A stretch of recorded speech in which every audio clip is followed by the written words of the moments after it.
점심 맛있게 드셨습니까? 교회에서 먹으면 특별히 맛있어요.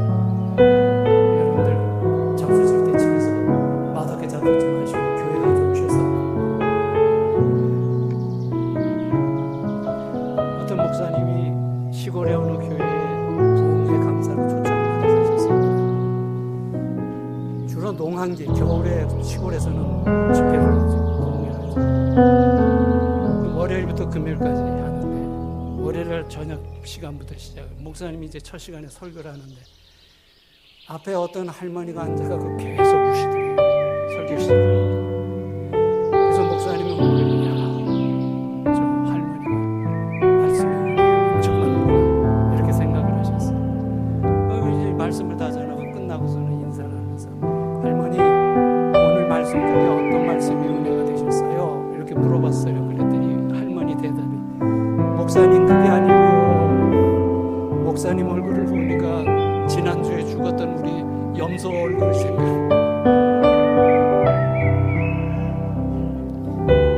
지난주에 죽었던 염소가 생각이 나고. 여러분 집에 염소 기르는 분 계세요? 다행입니다. 우실 일이 없으니까. 오후 시간하고 수요일 시간은 마태복음 3장을 하겠습니다. 지난번 작년에 왔을 때는 창세기 3장을 했는데 마태복음 3장을 통해서 같이 말씀을 나누겠습니다. 마태복음 3장에는 세례 요한의 사역과 예수님이 세례 받으심에 대해서 기록이 되어 있습니다.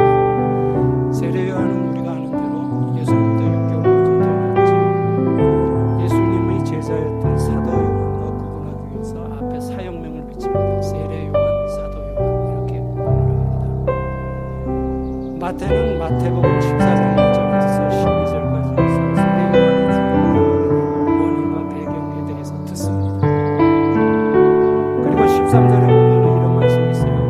세례 요한의 죽음에 대해서 들으시고 예수님께서 배를 타고 떠나사 따로 빈들에 가셨다 이렇게 되어 있습니다. 세례 요한의 죽음에 대해서 들으시고 세례 요한의 죽음에 대해서는 반응을 안 하셨다는 거예요. 근데 마태복음 11장 3절에 보면 요한이 옥에 갇혀 있을 때 자기 제자들에게 예수님에게 가서 이걸 물으면 당신이 오실 그분입니까? 아니면 우리가 다른 분을 기다려야 됩니까? 메시아에 대한 질문입니다. 이걸 이제 시켰어요. 이때 예수님은 요한의 제자들이 와서 그런 질문을 하시는 것을 보고 즉각 반응을 합니다. 내가 바로 오리라 메시아다 이런 뜻이죠. 너희가 보는 그대로 와서 내가 너희가 기다리는 메시아다 이런 말의 간접적인 표현이었습니다. 자, 그런데 요한이 죽었다는 말씀을 들으시고는 반응을 안 하셨다.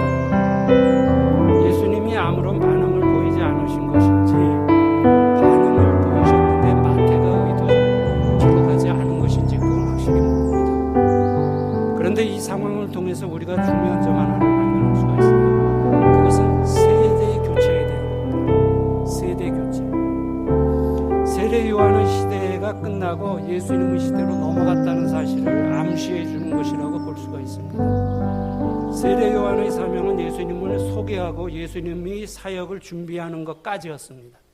이게 세례 요한이 세상에 온 목적이었어요. 그런 면에서 볼 때 세례 요한은 자기의 사명을 다 했다고 볼 수가 있습니다. 지도자는 세 가지를 구분할 줄 알아요. 세 가지를 구분할 수 있어요, 지도자. 그런데 이거 구분하지 못하는 지도자들, 소위 지도자들이라고 하는 사람들이 많습니다. 첫째는 자기의 일, 둘째는 자기의 때, 셋째는 자기의 자리. 자기의 일과 자기의 때와 자기의 자리를 구분합니다. 이게 무슨 말인가 하면 자기가 해야 할 일은 사명이죠. 자기가 해야 할 일은 사명입니다. 자기의 때는 자기가 가야 할 때인지 있어야 할 때인지 앉아야 할 때인지 서야 할 때인지 그거를 구분할 수 있어야 됩니다. 그 다음에 세 번째는 자기의 자리입니다. 이 자기의 자리라는 말에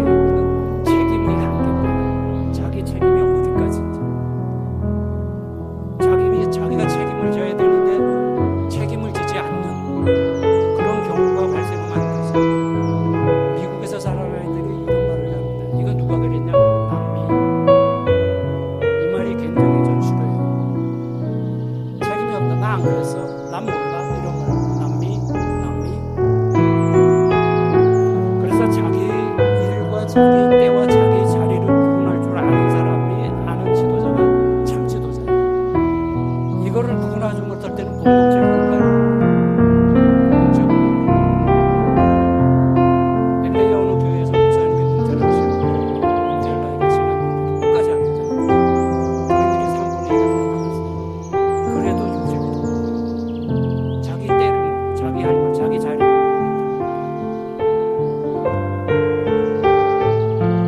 요한의 제자들은 자기 스승 요한에게 세례를 받은 예수님이 자기 스승에게 와서 세례를 받잖아요. 받았는데 사람들이 요한에게 안 오고 예수님에게 더 많이 찾아갑니다. 그러니까 요한에게 와서 선생님에게 세례를 받은 사람이 저쪽에서 세례를 받는데 사람들이 그쪽으로 다가갑니다. 저쪽에 슈퍼가 하나 생겼는데 그 슈퍼에 손님들이 다가갑니다. 그럴 때 예수님이 세례 요한이 뭐라고 대답했습니까? 제자들에게 뭐라고 반응했습니까? 요한복음 3장 28절에 보면, 이거 보면 세례 요한은 굉장히 멋있는 사람이에요. 요한복음 3장 28절에 내가 말한 바 나는 그리스도가 아니요 그의 앞에 보내심을 받은 자다. 나는 그리스도가 아니요 그의 앞에 보내심을 받은 자다. 자기의 일에 대해서 분명한 이해가 있었다는 거예요. 자기 일, 자기 사명에 대해서 분명한 이해가 있었다는 거예요. 그 다음에 요한복음 3장 30절에 보면은 그는 흥하여야 하겠고 나는 쇠하여야 하리라. 자기 때를 아는 거예요. 그는 예수 그리스도는 흥해야 되고 나는 쇠해야 된다. 나는 할 일을 다 했으니까 나는 조용히 사라지는 그림자같이 자기의 때를 안 겁니다. 갈 때를 알았다는 거예요. 그 다음에 마태복음 3장 14절에 보면은 우리가 좀 이따 나중에 보겠습니다만은 요한이 말려 이르되 내가 당신에게 세례를 받아야 할 터인데 내가 당신에게 세례를 받아야 할 터인데 당신이 내게로 오십니까? 자기 자리를 알았다는 거예요. 자기가 있어야 할 자리. 그러니까 자기의 자리는 예수님에게 세례를 베풀 자리가 아니라는 거예요. 예수님은 메시아신데. 그런데 예수님이 이제 허락하라. 그래서 의를 이루는 것이 된다. 하니까는 순종을 했죠. 그래서 세례 요한은 자기의 일과 자기의 때와 자기의 자리를 확실하게 구분했던 사람입니다. 그래서 예수님께서 뭐라고 말씀하십니까? 여자가 낳은 자 중에서 세례 요한이 가장 크다 이렇게 말씀하셨고 다른 의미도 있습니다만 이런 것도 있다는 거예요. 세례 요한은 불의를 책망하다가 어이없는 이유로 단명했어요. 죽었어요. 그러나 이 세 가지 자기 일과 자기 때와 자기 자리를 분명하게 알고 사역했던 선지자라는 사실을 우리는 알 수가 있습니다. 복음서는 예수님이 가르침과 삶에 대한 기록입니다. 그런데 사복음서 기자들은 예수님이 공생애의 삶을 기록하면서 약 60% 정도는 어디에 집중적으로 기록했냐면 예수님이 마지막 한 주간에 대한 내용을 약 60%를 기록합니다. 예수님이 가르침과 삶에 대해서 기록을 하는데 60%가 예수님이 마지막 한 주간의 삶에 집중해서 기록했다는 거예요. 이것을 통해서 우리는 예수님의 죽음과 부활이 얼마나 중요한 것인가, 우리 신앙 고백, 신앙에 있어서 예수님의 죽음과 부활이 얼마나 귀하다는 것을 알아야 합니다. 예수님의 죽음과 부활, 이것은 굉장히 중요해요. 이것 때문에 기독교가 존재하는 겁니다. 이거 없으면은 복음이라는 말은 좋은 소식이라는 뜻이죠. 복음을 좋은 소식이라고 말하는 이유는 바로 복음이 예수 그리스도의 죽음과 부활에 대한 소식이라는 거예요. 예수 그리스도의 죽음과 부활에 대한 소식이기 때문에 복음을 좋은 소식이라고 우리가 말을 합니다. 그런데 이 세상에는 아직도 많은 사람들이 하나님이 살아계신가 영원한 세계에 대한 관심 없이 자기 일에만 몰두하고 살아가죠. 그리고 교인들 중에도 영혼에 대한 개념이 막연하기 때문에 영원한 천국, 영생, 이거에 대해서 막연하게 생각하는 사람들이 많습니다. 100년도 못 사는, 100세 시대라고 말하지만 누구나 다 100세 산다는 건 아니에요. 지금도 100세 사는 사람들은 정말 선택된 소수의 사람들만 100살 살지 나머지는 100살을 못 삽니다. 100살도 못 사는 우리가 영혼이라는 개념을 어떻게 이해합니까? 그거 이해 못해요. 그러니까 영혼이라는 시간적인 개념을 이해를 못하니까 영혼에 연관되어 있는 천국과 영생, 소망에 대한 것도 막연하게 이해를 한다는 거예요. 막연하게. 구체적으로 이해를 못하고. 그렇기 때문에 영혼에 대한 소망과 확신이 약하기 때문에 구원과 영생, 천국이라는 지상 최고의 소리를 듣고도 감동을 못 받는 거예요. 구원, 영생, 천국, 이거는 인간들이 살아가면서 하는 말 중에 최고의 소리입니다. 최고의 소리예요. 근데 이런 소리를 들어도 마음에 별로 감동이 없어요. 왜냐하면 영혼에 대한 개념이 분명히 정리되어 있지 않기 때문입니다. 어떤 코미디언이 예수 믿고 이렇게 말했다 그래요. 우리 코미디언들은 가짜를 가지고도 진짜처럼 사람들을 들었다 놨다 하는데 예수 믿는 사람들은 진짜를 가지고도 우리처럼 못한다. 그게 이해가 안 된다. 예수 믿고 나서 그런 소리를 했다 그래요. 맞는 말입니까? 맞는 말 같아요? 자기들은 가짜를 가지고도 사람들을 들었다 놨다 하는데 예수 믿는 사람들을 진짜로 가지고도 그렇게 못하는 게 이해가 안 된다. 마태, 마가, 누가, 요한복음을 사복음서라고 말합니다. 이 사복음서가 중요한 이유는 말씀드린 대로 우리 구원자 되시는 예수님의 삶과 가르침, 그리고 구원에 대한 유일한 기록이기 때문입니다. 사복음서 중에서 마태, 마가, 누가 세 복음서를 가르쳐서 공관복음이라고 말하는데, 이 공관복음이라는 것은 보는 관점이 비슷하다, 같다, 그런 의미에서 붙여진 이름입니다. 그래서 마태복음은 왕으로 오신 예수님, 마가복음은 종으로 오신 예수님, 누가복음은 인간으로 오신 예수님에 대해서 집중적으로 기록을 합니다. 마태는 마태복음을 시작하면서 1장에 가장 먼저 유대인의 정통 족보에 대해서 기록합니다. 마태가 1장을 열면서 예수님의 정통 족보에 대해서 기록한 이유가 있어요. 그 이유는 예수님께서 사역을 시작하시자마자 백성들이 관심이 예수님에게 집중이 됩니다. 예수님에게 집중이 되죠. 그러자 유대 종교 지도자들은 위기의식을 갖게 됩니다. 게다가 기회가 있을 때마다 예수님은 유대 종교와 바리새인들이 외식적인 언행을 무섭게 책망을 합니다. 그래서 유대 종교 지도자들은 바리새인들과 대제사장 종교 지도자들은 예수님을 유대 종교의 도전자 내지는 파괴자로 보게 됩니다. 이게 전혀 다르게 본 거예요. 오해의 결과가 얼마나 무서운가를 여기서 우리가 발견해야 합니다. 오해, 착각의 결과가 얼마나 무서운가 하는 것. 그래서 요한복음 11장에 예수님이 나사로를 살리시죠. 예수님이 나사로를 살리신 그 사건을 계기로 해서 예수님을 죽이려고 모의를 시작합니다. 공식적으로. 요한복음 11장 53절. 이날부터는 그들이 예수를 죽이려고 모의하니라. 이렇게 됩니다. 그러니까 예수님을 유대 종교의 도전자 내지는 파괴자로 보았다는 거예요. 유대 사회는 종교 공동체입니다. 종교 공동체인데 게다가 유대 공동체는 예수님 당시에 로마의 식민지로 있었기 때문에 사형 판결권이나 사형 집행권이 없었습니다. 누구에게만 있었습니까? 총독에게만 있었어요. 예수님은 정치적으로 걸릴 만한 언행은 하지 않으셨습니다. 정치적으로 걸릴 만한 언행은 일치하지 않으셨어요. 로마의 속국이면서도 오히려 유대 종교와 그 유대 종교의 외식적인 것을 책망하죠. 유대인이면서 로마를 책망하고 공격한 것이 아니라 유대 종교를 공격했다는 거예요. 책망했다는 거예요. 그러나 종교적인 문제로는 예수님을 죽일 수가 없기 때문에 문제를 어떻게 끌고 갔냐면 정치적인 문제로 끌고 갑니다. 그게 뭐냐 하면은 유대인이 왕이라는 거예요. 유대인이 왕이라는 것은 이것은 종교적인 의미의 단어인데 이거를 정치적인 의미로 끌고 간 거예요. 그래서 빌라도에게 고소를 합니다. 뭐라고 고소를 합니까? 가이사 외에는 우리에게 왕이 없다. 없습니다. 가이사 외에는 우리에게 왕이 없습니다. 이거는 굉장히 잘못된 말이에요.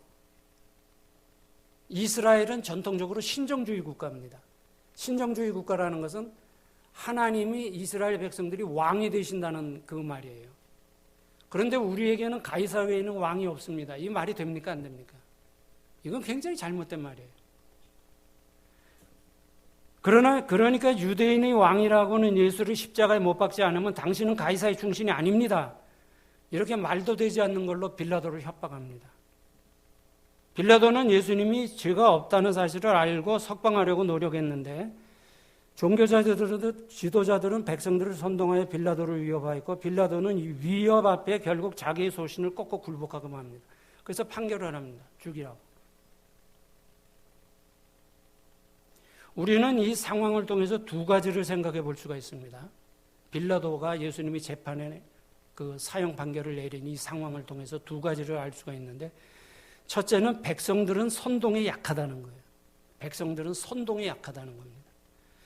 빌라도를 협박하였던 유대 백성들 중에는 예수님께서 병을 고치시는 기적의 현장을 본 사람도 있을 것이고, 오병이의 현장에서 떡과 물고기를 먹은 사람도 있을 것이고, 예수님이 예루살렘에 입성하실 때 종려나무 가지를 흔들며 호산나 왕이여 어서 오시옵소서 하고 환영한 사람들도 있을 거예요.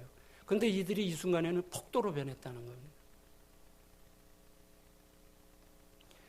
그런데 이제는 종교 지도자들에게 선동되어 자기들이 한때 따랐던 예수님을 죽이라고 빌라도를 위협하는 폭도로 변해 있었습니다. 이런 모습이 판단력을 잃고 선과 악, 사실과 거짓을 분명하게 구분하지 못하고 지도자들의 거짓에 선동되었던 유대 백성들의 모습입니다. 백성들은 선동이 잘 된다는 거예요. 그래서 거짓 지도자들은 백성들이 선동 잘 된다는 대중심리를 이용해서 자기들의 목적을 이룹니다. 그래서 민주주의가 그리스에서 아테네에서 처음 시작됐다고 하잖아요. 우리 그렇게 배웠죠. 그런데 아테네의 현인 중에 하나였던 소크라테스는 민주주의를 혐오했습니다. 싫어했습니다. 왜? 이런 문제 때문에. 경고했어요. 다수가 정의라는 생각은 굉장히 잘못된 생각입니다. 아놀드 토인비라는 역사학자, 여러분 다 학교에서 배우셨을 거예요. 그 사람이 역사가 멸망하는 세 가지 원인을 말했습니다.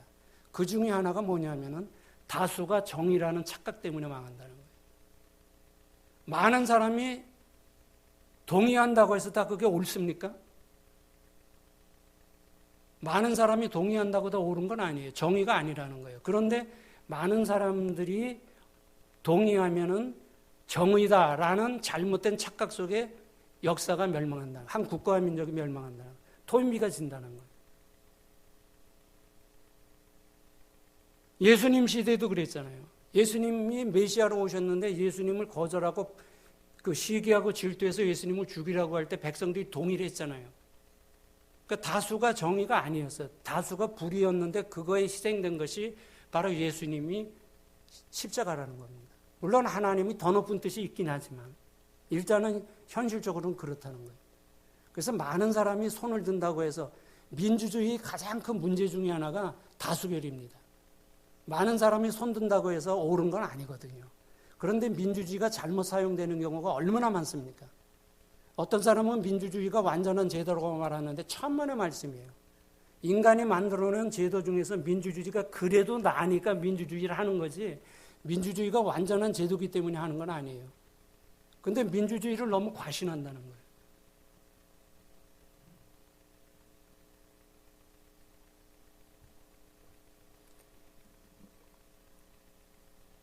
예수님도 판단력을 잃은 어리석은 백성들에 의해서 희생된 경우로 볼 수가 있죠.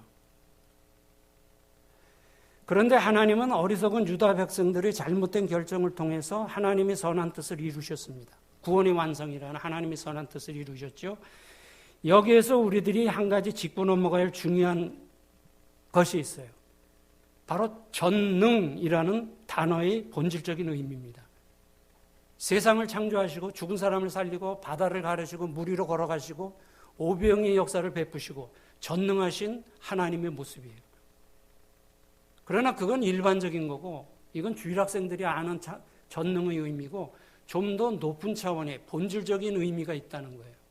세 가지가 있습니다. 첫째는 하나님은 모든 계획을 스스로 세워서 이루어 가신다는 거예요. 하나님은 모든 계획을 스스로 세워서 이루어 가신다는 거예요. 로마서 9장 28절에 보면 사도 바울이 이런 말합니다. 주께서 땅 위에서 그 말씀을 이루사 필하시고 끝내시리라 이런 말이 있습니다. 이루사 필하시고 끝내시리라. 삼중 강조예요. 이것은 무슨 뜻입니까? 완전한 성취를 말하는 겁니다. 하나님은 하나님의 뜻을 세우시면 그 일이 완전히 성취될 때까지 역사하신다는 거예요. 그래서 하나님은 스스로 뜻을 세우시고 스스로 이루어 가신다. 그게 전능의 본질적인 첫 번째 의미입니다. 그러니까 세상 창조하시고 죽은 사람 살리시고 이건 너무 기본이에요. 이건 당연한 겁니다. 이런 걸 사역적 전능이라 그러는데 본질적 전능에는 이렇다는 거예요. 그리고 두 번째 본질적 전능의 의미는 이 과정, 하나님이 스스로 계획을 세우시고 이루어 가시는 과정에서 어느 누구의 간섭이나 제한도 받지 않으신다는 거예요. 우리는 계획을 세우면 제한을, 간섭을 받습니까? 안 받습니까? 우리는 제한과 간섭을 받아야 안 받아요? 받지요. 내일 아침 9시에 약속을 했는데 오늘 밤 자고 나니까 설사가 났어. 그래서 못 가잖아요. 9시에 만나기로 해서 트래픽 시간이니까 일찍 출발했는데 차가 다른 날보다 더 막혀서 못 가. 약속 시간에 못 갈 수 있죠. 이게 다 상황과 형편에 의해서 간섭을 받는 거예요. 그러나 하나님은 그런 것에 간섭을 받지 않으신다는 거예요. 이게 전능의 본질적인 두 번째 의미입니다. 그 다음에 세 번째 의미는 하나님은 악은 창조하시지 않았는데 악을 이용하셔서 하나님의 뜻을 이루신다는 거예요. 하나님은 악을 창조하시지 않았는데 악을 이용해서 하나님의 선한 뜻을 이루신다는 거예요. 십자가의 경우가 바로 그거에 해당되는 거예요. 이 사람들은 분명히 악을 행했어요. 그러나 하나님은 전능하시기 때문에 그 악을 선으로 바꾸셔서 구속사역을 완성하셨다는 겁니다. 그러니까 하나님의 사역적 전능과 본질적 전능에 대한 이해가 있어야 돼요. 지금 말씀드린 세상을 창조하시고 바다를 가르치고 죽은 사람을 살리시고 오병이어의 역사를 가르치시고 이런 것들은 하나님이 사역적 전능인데 이건 당연한 거고, 본질적인 전능은 이런 세 가지가 있다는 거예요. 스스로 뜻을 세우시고 이루어 가신다. 그 과정에서 어느 누구의 간섭도 받지 않으신다. 그래서 하나님을 뭐라고 말합니까? 절대라고 말합니다. 절대라는 말은 상황의 간섭이나 제한을 받지 않는다는 거예요. 그런데 우리는 절대입니까? 상대죠. 우리는 얼마나 상황의 간섭이나 제한을 받아요. 선하게 살려고 했는데 옆에서 자꾸 시비를 걸어. 그러면 뭐라 그럽니까? 야, 건들지 마. 난 네가 건들지만 않으면 천사야. 사람은 누가 건들지만 않으면 다 천사예요. 우리는 제한을 받아요. 그러니까 우리는 절대라는 말을 사용할 자격이 없습니다. 상대. 하나님은 절대예요. 그 다음에 악은 창조하시지 않았지만 악을 이용하신다. 잠언 16장 4절에 보면은 여호와께서 온갖 것을 그 시움에 적당하게 지으셨나니 악인도 악한 날에 적당하게 하셨느니라. 이거를 구분하시기 바랍니다. 그 다음에 이 예수님이 십자가에 못 박혀 돌아가시는 그 상황을 통해서 우리가 기억해야 될 두 번째 것은 자기의 소신을 지킨다는 것이 이렇게 어렵다는 거예요. 빌라도는 자기 소신이 있었잖아요. 예수는 죄가 없다는 걸 분명히 알았어요. 성경에도 나오지만 빌라도의 보고서라는 그 책에 봐도 빌라도가 예수님이 죄가 없다는 사실을 알았다는 것이 나옵니다. 빌라도의 보고서 읽어보셨어요? 그거 한 번씩 찾아서 읽어요. 조금은 소책자에 되어 있는 건데, 빌라도가 예수님이 체포, 구금, 사형, 집행에 대한 모든 상황을 로마 황제 디베리오에게 보고한 보고서의 원본입니다. 원본이 아직 보관되어 있어요. 그걸 번역해서 나온 것이 빌라도의 보고서라는 조그만 책장이에요. 그거 하나씩 꼭 사서 읽어보세요. 성경 외에도 많은 내용들이 거기 나옵니다. 예수님에 대한 내용.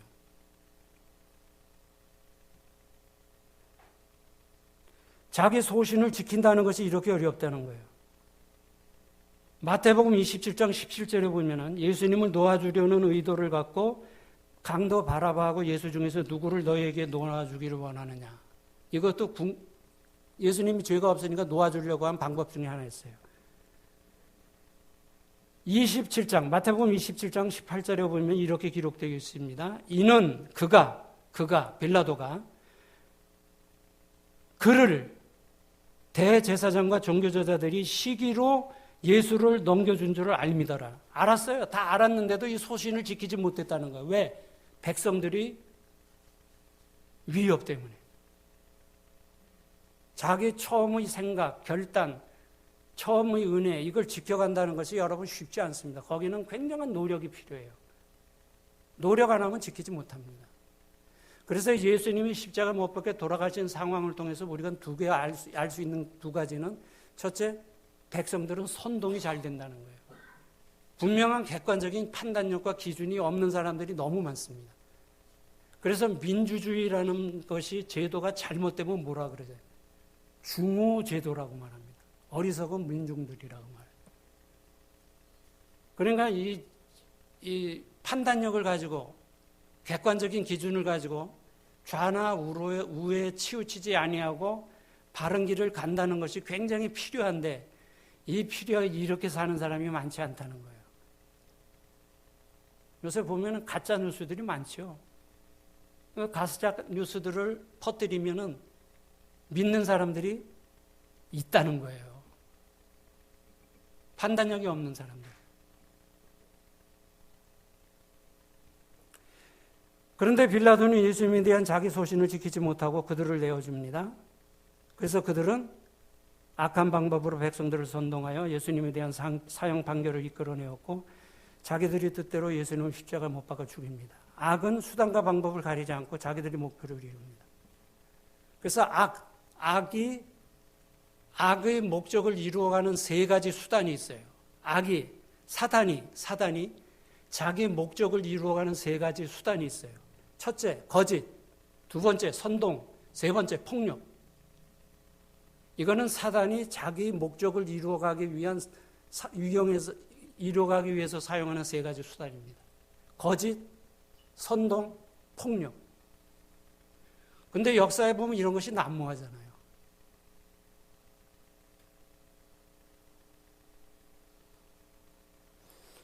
그러나 우리 하나님은 악한 자들의 이런 악한 방법을 통해서도 구원의 위대한 역사를 이루셨다는 거예요. 여러분, 이거 우리가 정말 감사할 일입니다.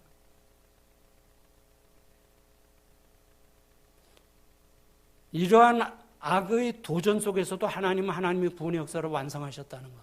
전능하신 하나님의 모습이에요. 이거 우리가 감사하고 살아야 돼요. 감사하고. 그래서 마태는 유대인들을 대상으로 마태복음을 기록하면서 한마디로 표현한다면, 당신들이 십자가에 못 박아 죽인 예수 그리스도는 당신들이 오랫동안 기다려온 메시아 그분이다 하는 것을 여기서 얘기를 하는 겁니다. 그러기 목적을 가지고 마태복음을 씁니다. 그러니까 1장에서 유대인이 정통 족보에 대해서 기록을 하고 있는 거예요. 유대인들은 예수님이 메시아라는 사실을 알지 못했습니다. 사사기에서 말하고 있듯이 저희 소견에 옳은 대로 행하였다 하는 거예요. 바른 신앙은 하나님 보시기에 좋은 대로, 이겁니다. 하나님 보시기에 좋은 대로. 내가 보기에 좋은 대로가 아니죠. 하나님 보시기에 좋은 대로.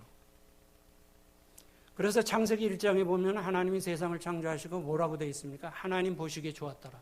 보시기에 좋았더라. 보시기에 좋았더라. 심히 좋았더라. 이게 선의 기준이에요. 그래서 이스라엘 사람들은 선의 개념을 어떻게 이해하느냐? 하나님 보시기에 좋은 것. 하나님 보시기에 좋은 것. 이게 선의 기준입니다. 아무리 우리가 볼 때 좋다고 세상 사람들이 다 하더라도 하나님 보실 때 좋지 않으면 그건 악입니다.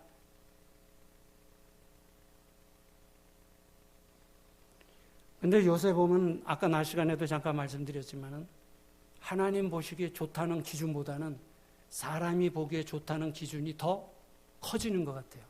이거 위기의식을 가져야 합니다. 우리가 심각하게 고민해야 될 이유 중에 하나입니다.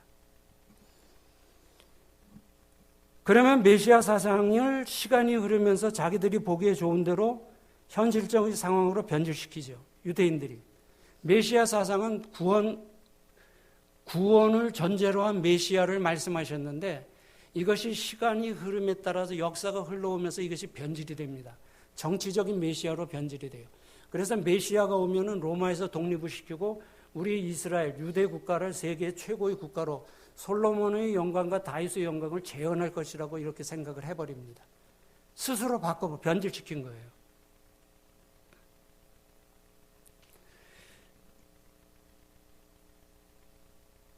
예수님을 자기들이 적과 유대 종교의 심각한 도전자로 보게 된 것이 있습니다. 예수님이 처음에 오셔서 막 기적을 행하시고 하니까 이 사람이 메시아가 아닌가 하고 관심이 집중이 됐었어요. 그런데 그것이 부정됩니다. 그 원인이 뭐냐면은 유대인들이 내 편이다, 적이다, 이거를 구분하는 가장 분명한 기준이 있었어요. 그게 바로 안식일 규정입니다. 안식일. 다른 거는 다 똑같아도 안식일 규정을 지키지 않으면 이건 적이라는 거예요. 이런 흑백 논리가 작동하고 있었어요. 그런데 복음서에 보면 예수님이 안식일날 병자를 고치고 안식일날 미리삭을 잘라먹고 뭐 이런 거 안식일을 범한 그 상황이 8번이 나옵니다. 복음서에. 그러니까 예수가 메시아가 아닐까라고 생각을 했다가 안식일 규정을 지키지 않는 것을 보고 예수는 우리의 동조자가 아니라 적이다 이렇게 판결을 내리게 돼요. 그래서 안식일 규정은 제4계명 안식일을 기억하 그날을 거룩하게 하라는 것을 유대인들은 39개로 해석을 해놨어요. 39가지를 지켜야 안식일을 지키는 거라고 그들이 정해놓았습니다. 39가지 중에 하나만 어겨도 안식일을 범한 거라는 거예요. 안식일의 규정이 유대인들에게는 그렇게 중요했다는 겁니다. 그래서 유대인들이 본국 이스라엘을 제외하고 가장 많이 사는 지역이 어디냐면 뉴욕입니다. 미국 뉴욕인데 뉴욕에 가면은 뉴욕에 있는 병원에 가면은 엘리베이터가 2개가 있습니다. 하나는 일반용이고 하나는 안식일용이에요. 일반용은 자기가 타고 원하는 층을 누르면 올라가다 쓰잖아요. 그런데 유대인들은 안식일날 엘리베이터 단추를 누르는 것도 안식일을 범하는 거라고 보았기 때문에 안식일용 엘리베이터는 누르지 않아도 매층 섭니다. 섰다 올라가요. 뉴욕에는 그렇게 병원에 우리 손전도사님 가봤어요? 봤어요? 예, 봤다 그러죠. 저도 가보니까 그 2개더라고요. 제 친구가 저 LA 옆에 그 해변가, 유명한 해변가, 산타모니카라는 도시, 그 시에서 그 자동차 정비공, 딜러에서 일을 하는 친구가 있어요. 하루는 고정 고객인데, 단골 손님이 오더니, 이름이 좁이거든요. 나하고 우리 집에 좀 가자. 그런 거. 부탁이 있다고. 그래서 따라갔더니,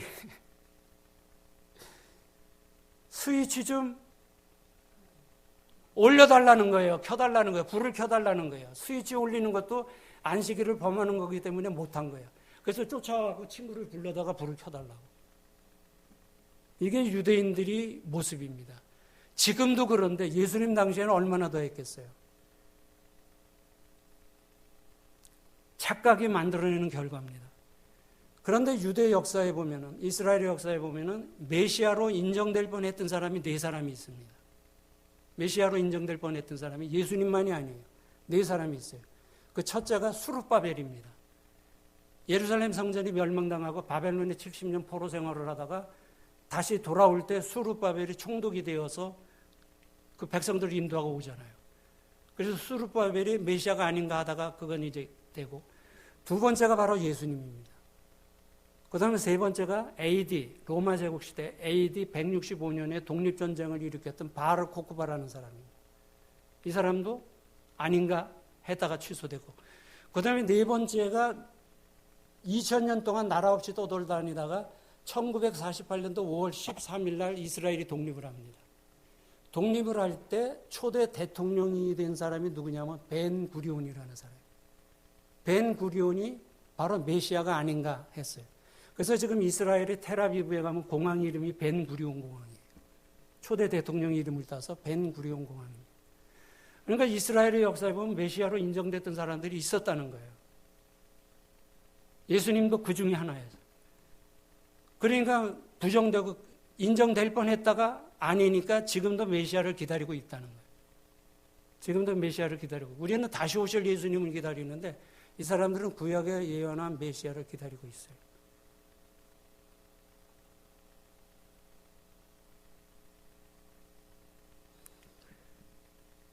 이런 사실을 통해서 우리가 또 얻을 수 있는 교훈 2가지가 있습니다. 첫째는 오해, 착각이 무서운 결과를 가져온다는 거예요.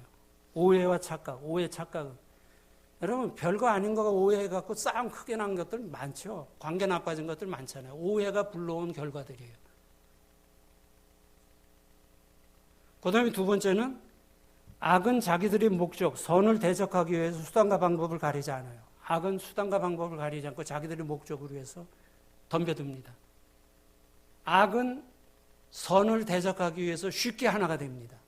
악은 선을 대적하기 위해서 쉽게 하나가 되는데 선은 악을 대적하기 위해서 쉽게 하나가 됩니까? 안 돼요. 이게 문제예요.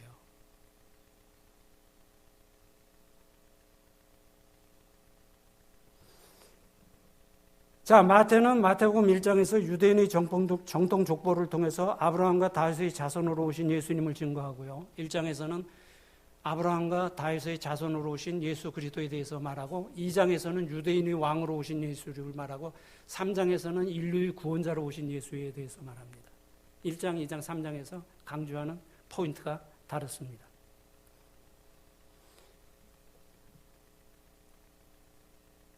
마태복음에는 예수님을 아브라함과 다윗의 자손으로 오신 유대인의 왕이라는 사실을 강조하기 위해서 다윗의 자손이라는 말을 10번을 기록합니다. 10번이 나옵니다. 유대인의 왕이라는 말이 4번이 나옵니다. 예수님의 공생애가 시작되는 마태복음 3장, 4장에는 예수님의 공생애 사역의 시작 단계로서 행하신 두 가지 사건이 기록되어 있습니다. 3장의 세례를 받으신 사건과 4장의 40일 금식 사건입니다. 이 두 가지 사건은 죄와 연관된 사건이에요. 그래서 예수님이 행하실 필요는 전혀 없는 사건입니다. 그런데 예수님은 이걸 하셨어요. 세례는 죄와 연관이 되고 금식기도도 죄와 연관이 된 거예요. 인간들은 해야 되지만 예수님은 할 필요가 없으셨는데도 예수님은 하셨다는 거예요. 그래서 예수님이 이 두 가지, 예수님과 전혀 관계없는 두 가지 사건을 스스로 행하신 이유가 있습니다. 그 두 가지인데, 첫째는 세례를 받으심이 주는 교훈입니다. 죄가 없으신 분인데도 세례를 받았다는 것은 가장 밑바닥, 죄인의 자리에까지 스스로 낮아지셨다는 것을 보여줍니다. 예수님이 이런 모습을 사도 바울은 로마서 8장 3절에서 이렇게 말합니다. 예수님을 죄 있는 육신의 모양으로 보내었다. 빌립보서 2장 5절에서는 이렇게 말합니다. 하나님과 동등한 분이시지만 동등함을 버리시고 자기를 비워 사람들과 같이 되셨고 죽기까지 복종하셨다. 죽기까지 복종하시는 것을 보여주시기 위해서 세례를 받으실 이유가 없으심에도 불구하고 세례를 자청하셨다는 겁니다. 그래서 예수님은 십자가에 죽으시기 이전에 요단강에서 세례를 받을 때 이미 죽으셨다고 우리가 봅니다. 예수님이 인간의 몸을 입고 역사 속에서 들어오신 이 성육신의 사건은 엄청난 사건입니다. 엄청난 사건이에요. 성육신의 사건의 인간 목적은 인간 구원까지 가지 않아도 예수님의 탄생을 기준으로 해서 인류 역사를 기원전과 기원으로 구분하는 것 하나만 가지고도 대단한 사건입니다. 성육신의 목적은 인간을 구원하시기 위한 거 아닙니까? 그런데 거기까지는 안 가더라도 인류 역사를 기원전과 기원으로 구분하였다는 것 하나만 가지고도 인류 역사의 최고의 엄청난 사건이라는 거예요. 근데 참 안타까운 것은 뭐냐면은 다른 거는 역사적인 기록이 있다 그러면 다 믿으면서 예수님에 대한 역사적인 기록이 엄청나게 많다 하는데도 믿지 못하는 게 안타깝다는 거예요. 이거는 누구에게 문제가 있습니까? 예수님에게, 기독교에 문제가 있는 것이 아니라 자기 자신의 인식의 문제라는 거예요. 똑똑해서 똑똑한 사람은 믿어야죠. 똑똑한 척 하지만은 어느 누구보다도 많은 역사적인 자료를 가지고 있고 역사에 영향을 끼친 예수 그리스도에 대한 믿음을 갖지 못하는 것은 똑똑한 게 아닙니다, 여러분. 이건 우리끼리 하는 말이 아니에요. 이수신 장군이 거북선 만든다는 거 우리가 봤습니까? 세종대왕이 한글 만든 거 우리가 봤어요. 그러나 역사가 그렇게 기록하기 때문에 아무런 반론을 제기하지 않고 다 믿잖아요. 그러면 이순신 장군이나 세종대왕의 역사적인 개인 기록보다도 엄청나게 많은 예수 그리스도의 기록, 그리고 인류 역사에 엄청나게 끼친 그 예수 그리스도의 영향력을 생각하면은 100번 더 믿어야죠. 근데 못 믿잖아요. 이거는 누구 문제죠? 똑똑해서 못 믿는 거예요? 어리석어서 못 믿는 겁니다. 자기는 똑똑한 척 하지만 그건 따지고 보면 그건 굉장히 어리석은, 그런 사람이 세상에 우리 주위에 한두 사람입니까? 엄청나게 많아요. 믿지는 못해도 인정은 해야 돼. 그 상식이에요. 믿음은 그 다음 단계니까. 그래서 저는 목사기 때문에 하는 소리가 아니라 분명한 확실한 증거가 있는데도 믿지 못하는 그런 사람들 보면 참 안타깝습니다. 너무 안타까워요.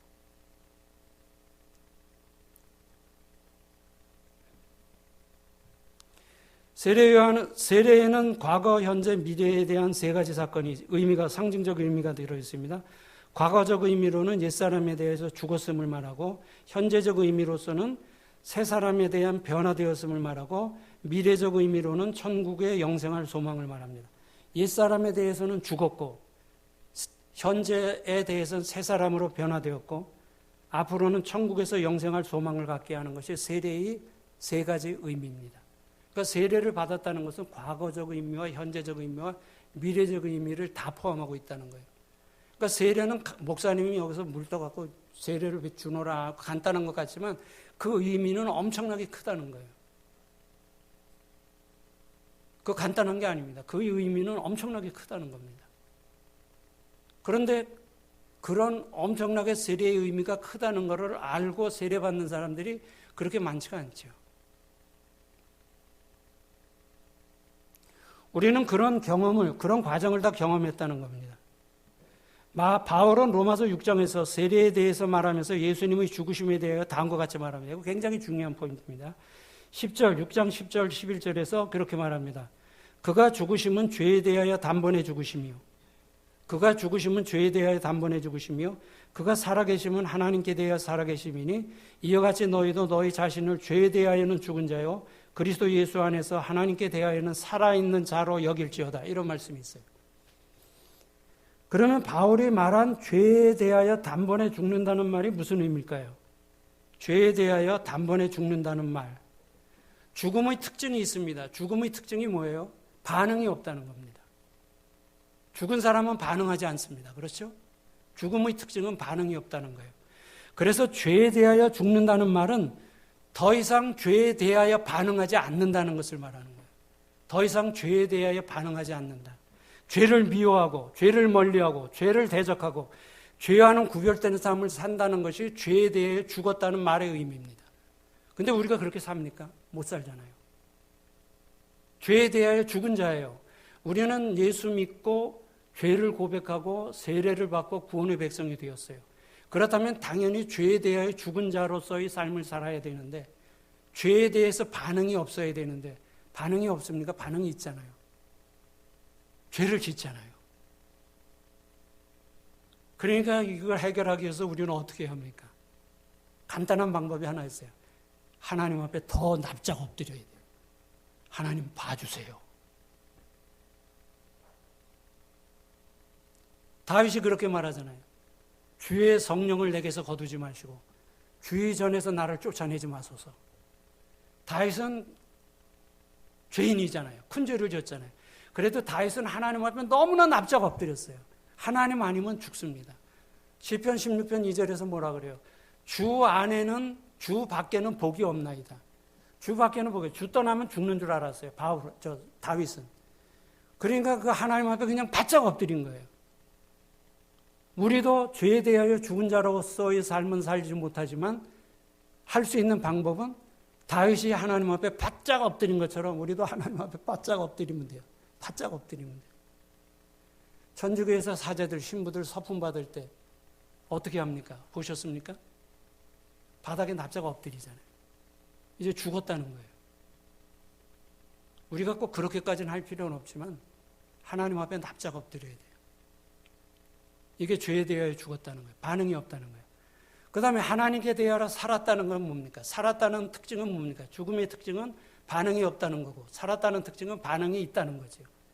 그러니까 하나님의 말씀에 대해서 반응을 해야 되는 거예요. 감사하고, 사랑하고, 충성하고, 봉사하고, 전도하고, 기도하고.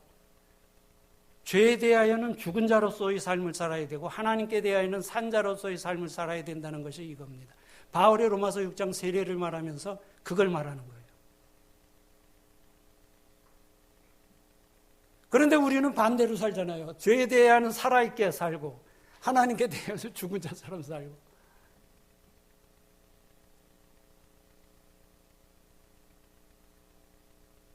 우리 하나님 앞에 납작 엎드리시오 살죠. 납작 엎드리잖아요. 납작 엎드려. 하나님의 은혜가 아니면 난 살 수 없습니다. 하나님 한 번만 봐주세요. 이게 결국 우리들에게 필요하다는 말입니다. 이런 세례의 의미에서 볼 때 예수님은 십자가에서 죽으신 것이 아니라 요단강에서 세례 요한에게 세례를 받을 때 이미 죽으셨다는 겁니다.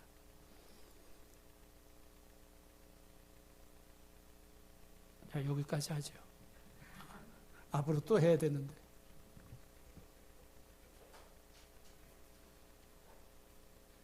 죄에 대한 죽은 자로, 하나님께 대한 산 자로 살아가는 우리 모두가 되기를 주의 이름으로 축원합니다.